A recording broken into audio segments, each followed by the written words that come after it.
Hey everyone, and welcome back to the channel. Tonight, we're diving into a tale that will send shivers down your spine. A story whispered in forgotten hallways, shrouded in an impenetrable fog. Grab a blanket, maybe turn on a little light, because once we step inside Saint Verena Boarding School, there's no turning back. It all began on a night when the fog over Saint Verena was so incredibly thick it felt like it was actively swallowing sound.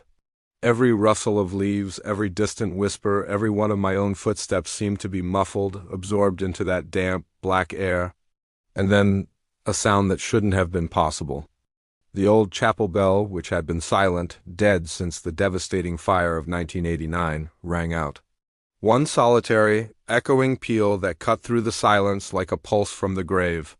I'm Eleanor Wraith, and I arrived at this desolate, abandoned school as a research assistant to Professor Alden. He was a quiet man, almost unsettlingly so, consumed by an obsession to restore the school's lost history. The official story? 30 students vanished the night of the fire, their bodies never recovered. Just architecture and records, Eleanor, he'd said with a dismissive wave. But the moment my boots crunched on the gravel path and I stepped inside those rotting, skeletal halls, a cold certainty washed over me. Something else waited here. Something was awake. The heavy, ornate iron gates creaked shut behind us, a sound like a tortured sigh, sealing us in. As we walked, our footsteps echoed strangely with a bizarre, delayed quality, as if someone or something was walking just a beat behind us. I spun around, heart pounding, but the corridor was empty, bathed only in the long, shifting shadows cast by the old, faded portraits that lined the walls. Their painted eyes seemed to follow me, a silent judgment from another time. We set up our equipment in the sprawling, decaying library.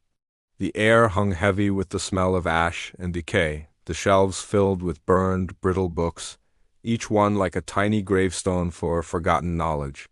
It was there, tacked to a crumbling notice board, that I saw it, a faded photograph of the lost class. 31 faces stared out at me, frozen in time. But history distinctly said only 30 had vanished. "Professor Alden," I asked, my voice barely a whisper, pointing to a pale girl in the corner whose eyes, even in the grainy photo, seemed too wide, too alive. "Who's this one?" He barely glanced at it, his focus already elsewhere. "Probably an error, Eleanor," he mumbled, waving my concern away. But as I looked back at the photograph, just for a moment, the girl's faint, unsettling smile seemed to widen. It was probably just the light, a trick of the shadow, but the image lingered. That night, alone in the library, the wind howling like a mournful spirit outside, I stumbled upon a dusty, forgotten box. The label, barely legible, read, "Behavioral Recordings." My curiosity, a dangerous thing in such a place, got the better of me. Inside, nestled amongst layers of ancient dust, were cassette tapes. Each one was marked with cryptic labels. Dorm 3B, Week 4. Test 6. A chill snaked down my spine. I picked one labeled Test 6, my fingers trembling slightly, and pressed play on an old, clunky tape recorder I'd found. Static filled the room, then a trembling, terrified voice. "They said the doors must stay locked after dark. But the shadows keep moving. I hear breathing under the beds." "Please," the recording cut off abruptly, leaving an unnerving silence. My breath caught in my throat. I rewound the tape, needing to hear it again, to make sense of the fear in that voice. As it replayed, another voice joined in, chillingly familiar yet younger. It was Alden's voice. Subject 9 shows resistance to suggestion. Increase exposure. My heart froze solid in my chest. What kind of research was this? What were they doing here? I fumbled for the next tape, desperate for answers. On it, his voice was different, strained, trembling with a raw fear I hadn't known he possessed.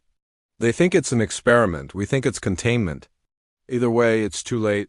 And then a sharp, piercing scream burst from the speaker. So sudden and violent, it made me jump, sending the recorder clattering to the floor. As I bent down to pick it up, my eyes caught on something on the dusty floorboards. A faint smear of ash, distinct and disturbing in the undeniable shape of a bare footprint. A shiver ran down my spine. The air grew colder, heavy with an unseen presence. Slowly I lifted my gaze to the notice board. The photograph, it had changed. One of the faces was gone. The pale girl with the two alive eyes? She was no longer there. Just an empty space where she once stood. The next morning, the professor avoided my gaze. His face was pale, drawn, his usual composure completely gone. He knew.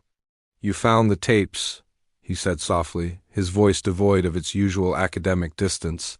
It was research behavioral control, dream state lucidity. His words hung in the air, heavy with unspoken horrors. But I knew it was more than just research. Much, much more.